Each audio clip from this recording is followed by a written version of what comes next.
And we are just 3 hours away from a 1:30 p.m. news conference from President Trump and Elon Musk, and it will mark the end of Musk's tenure as a special government employee, where he became the face of the president's push to slash government waste. Walter Isaacson literally wrote the book. He is the author of the biography Elon Musk, an amazing accomplishment, that book. And it feels like you could write like part 2 with just the last year that happened with DOGE. Tell us more about what you think about this chapter ending for Elon Musk.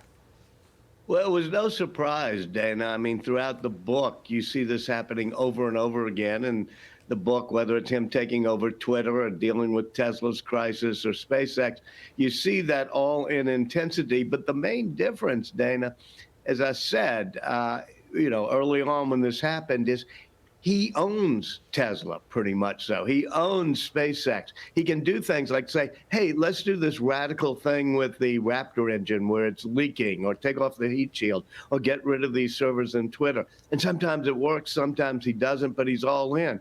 You can't do that in government because he doesn't own the federal government. Mm-hmm. He said this to the Washington Post: the federal bureaucracy situation is much worse than I realized. I thought there were problems, but it sure is an uphill battle trying to improve things in D.C., to say the least. I think you and I, having had experience there, and everybody that we know, would say the same. It's a difficult thing. But he also said this to CBS in terms of not entirely agreeing with everything in the Trump administration. I'm a little stuck in a bind where I'm like, well, I don't want to speak out against the administration, but I don't want to. I also don't want to take responsibility for everything the administration is doing. The other thing is, Walter, he was willing to take some time away from his companies to do what he thought was right, to get some things going, and also, he took a personal hit for it. His approval rating now is 48%. It was 50.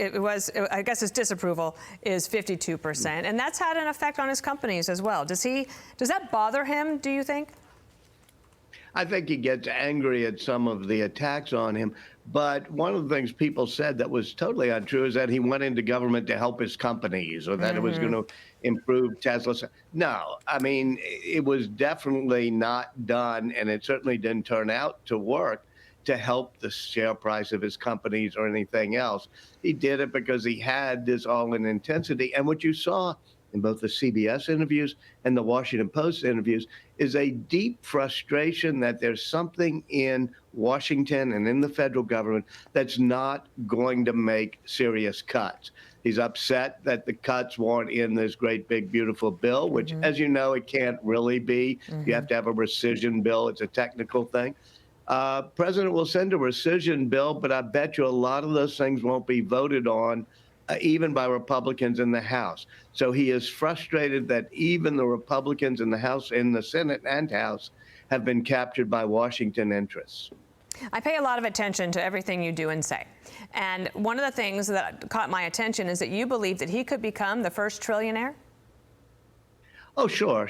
I think that if you look at these companies, each one of them is about to go to the next quantum orbit, the next level on certain things. For example, once full self-driving happens, and he's always saying it's a year from now, and it's never a year from now, but he made a habit of turning the impossible into the merely late.